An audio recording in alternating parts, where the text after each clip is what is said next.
कि ये हमारा सीमावर्ती राज्य है, जैसे कश्मीर पाकिस्तान से जुड़ा हुआ है, तो ये पूरा पूर्वोत्तर, खासकर ये अरुणाचल और मेघालय वगैरह, ये चीन से जुड़ा हुआ राज्य है। और इसका 67 साल पूरी तरह से चीन को हमने सौंप रखा था। दर्शक ये समझ ले कि आज का परिणाम क्यों आया। इसके कुछ कारण तो अभी बताऊंगा, लेकिन पहले समझ लीजिए कि क्यों आया। ये तो नरेंद्र मोदी ने अपने भाषण में ही बोल दिया। मैं अभी रात में बोलना था तो हम लोग शाम को नहीं बोले थे कि 50 दौरे, 8 साल में 50 दौरे तो इस देश के प्रधानमंत्री ने किए हैं। और हर मंत्री, जो कैबिनेट मंत्री है, वो महीने में दो महीने में दो मंत्री वहां का दौरा नॉर्थ ईस्ट का करते ही करते हैं। और उसका परिणाम मनीष जी समझ लें कि पूर्वोत्तर को क्यों रास आ रहे हैं प्रधानमंत्री मोदी। क्योंकि कोई 100-200 साल पहले एक नहीं, अभी कुछ साल पहले उनके प्रधानमंत्री बनने से पहले ये मनमोहन सिंह, मेरे ख्याल से ये 50 बार हुआ है 8 साल में, वो 10 साल में 5 बार नहीं किया मनमोहन सिंह। और वो 2009 या 8 में तारीख में एक बार हम लोग 2009 में शायद मनमोहन सिंह जब अरुणाचल गए थे तो चीन आग बबूला हो गया था। उसने चुनौती दी थी, धमकी दी थी कि खबरदार, ये विवादास्पद क्षेत्र है, यहाँ भारत का प्रधानमंत्री नहीं आएगा। तो उसके बाद फिर मनमोहन सिंह पलट के 2014 तक गए ही नहीं अरुणाचल, और ना ही वो नॉर्थ ईस्ट की तरफ घुमा के देखे ही नहीं। इतना कायर कुटिल प्रधानमंत्री था।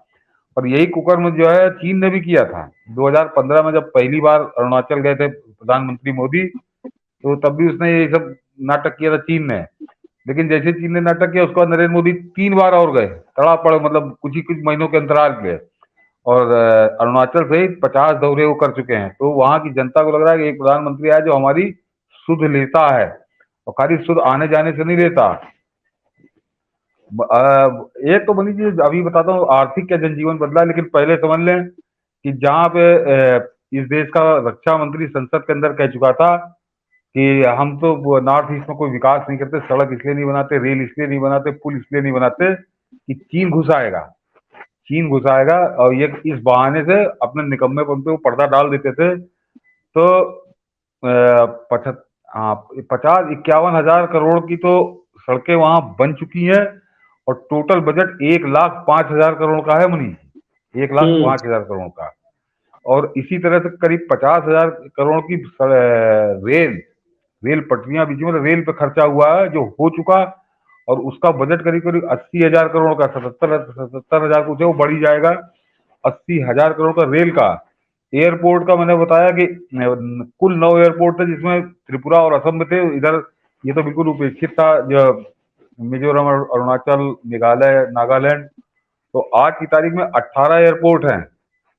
यानी दुगने, जितने 70 साल में बने थे उसके दुगने एयरपोर्ट हो गए। उतने एयरपोर्ट 8 साल में नरेंद्र मोदी ने बना के दिए हैं। तो ये तो इंफ्रास्ट्रक्चर पे काम हुआ मनीष जी। 1 लाख करोड़ की सड़कें हैं। और उसमें जो हम लोग गडकरी के NHAI की बात करते हैं, अभी तक मनीष जी 9,000, करीब करीब 10,000, मानिए 9,700 कुछ किलोमीटर की सड़कें बन चुकी। और उसकी जो बात करते हैं तो वहाँ बॉर्डर रोड ऑर्गेनाइजेशन जो पहाड़ों में बना रहा है, 350 परियोजनाएं चल रही है। 370 परियोजनाएं सड़क से संबंधित चल रही है मनीष जी वहाँ पे। और उनपे 1 लाख करोड़ रुपए खर्च कर रही है मोदी सरकार। तो वो वहाँ नरेंद्र मोदी थोड़ी गाड़ी चलाने जाएंगे, या कोई और, वहाँ की जनता के लिए बन रही है। वो 8 साल से प्रक्रिया चल रही है। तो लोगों को आधारभूत ढांचे में अभूतपूर्व परिवर्तन नजर आया। और जो सबसे खास बात है मनीष जी, कि नॉर्थ ईस्ट के जो कृषि से संबंधित जो उनके आजीविका का मुख्य साधन है, जरा समझ लीजिए, बांस। वो मनीष जी, बांस जो है वहां का एक मुख्य वो है, फसल एक तरह से कहिए वो। हालांकि उसको घास में गिना जाता है, तो पेड़ों में भी गिनती होती है।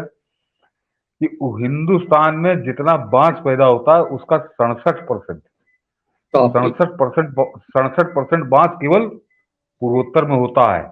ओ माय और ये समझ गॉड। लीजिए और जो 2 चुनाव हुए हैं, और जहां जिन 2 जगहों पे भाजपा ने एक तरह से क्लीन स्वीप किया है, इनका सफाया कर दिया, त्रिपुरा, वहां पे मनीष जी कुल जमीन की 31% जमीन पर केवल बांस बोया जाता है। केवल बांस, हम्म। केवल बांस बोया जाता है। और 31% से कुछ ज्यादा है। और जो नागालैंड है, वहां पे भी 29 पॉइंट कुछ है, तो उसको 30% आप मान लीजिए। 30% जमीन पे केवल बांस बोया जाता है। अच्छा, ये बांस बोना ही एक अलग नहीं, अभी बताऊंगा कि इसका फर्क क्या है मनीष जी। और वो उनको केवल इसके लिए उस बांस का कमर्शियल उपयोग हो सके, तो मनीष जी 208, एक दो नहीं, 208 बैम्बू, क्या कहें उसको, ब, ब, हाँ, बैम्बू प्रोसेसिंग जो यूनिट लगी है वो मनीष जी 208 छोटी बड़ी, अलग अलग पूरे पूर्वोत्तर में। हम्म, जाहिर सी बात है कि ये सबसे ज्यादा उत्पादन वाले हैं, तो उनमें से 54 जो है वो त्रिपुरा में है और 54 ही नागालैंड में, यानी 208 में से 108 केवल इन दो प्रदेशों में लगी। तो समझिए वहां पे कितनी बड़ी वो है। और 208 बैम्बू प्रोसेसिंग वो है यूनिट, और 160 नर्सरियां बांस की, ये कमाल समझिए। और ये इसलिए है कि जो नरेंद्र मोदी इथेनॉल कह रहे हैं कि पेट्रोल को इथेनॉल से रिप्लेस करेंगे, तो उसमें बांस की बड़ी भूमिका है। इथेनॉल बांस से भी उत्पन्न होगा। और 4-5 साल पहले जब नरेंद्र मोदी ने इसको शुरू किया था, तो इन खलियरों ने, खैरातियों ने बड़ा उसका मजाक उड़ाया था। और वो कितनी वो आम आदमी का जनजीवन कैसे बदल रही है, जरा दर्शक ये समझ लें कि मनीष जी जो साइंटिफिक रिपोर्ट है कि 10 एकड़ में जितना बांस पैदा होता है, उससे करीब करीब 3 लाख रुपए एक किसान को हम्म, मिलते हैं। और आपको खाद आद कुछ नहीं देना, केवल पानी इसको चाहिए। और उसके पानी के लिए वो जो उसको मैं हमेशा भूल जाता हूँ, जो स्प्रिंकल वाली जो इजराइल से लाई गई है तकनीक, वो तकनीक भी वहाँ उपलब्ध कराई गई है। जो वन क्रॉप वन ड्रॉप वाला नहीं, जो नारा है, वो तकनीक भी हम्म, वहाँ। तो मनीष मनीष जी, जिस जिस प्रदेश में 31% जमीन सिर्फ बांस पैदा करती हो, और वहां पे समझिए 54 बैम्बू प्रोसेसिंग की यूनिट लगी हो, और 160 है, तो उसमें सबसे बड़ा हिस्सा त्रिपुरा ही का होगा। नर्सरियां मिल रही हो, तो किसान का जीवन वहां बदल गया। ये मूल चीज है। इस चीज को ये खैराती दिल्ली में बैठ के हमेशा इसी गुड़ा बात बात में लगे रहे कि दलित वोट कितना है, बैकवर्ड कितना है, और आदिवासी कितना है। वहां पे नरेंद्र मोदी ये बांध बहुत पहले तोड़ चुके हैं।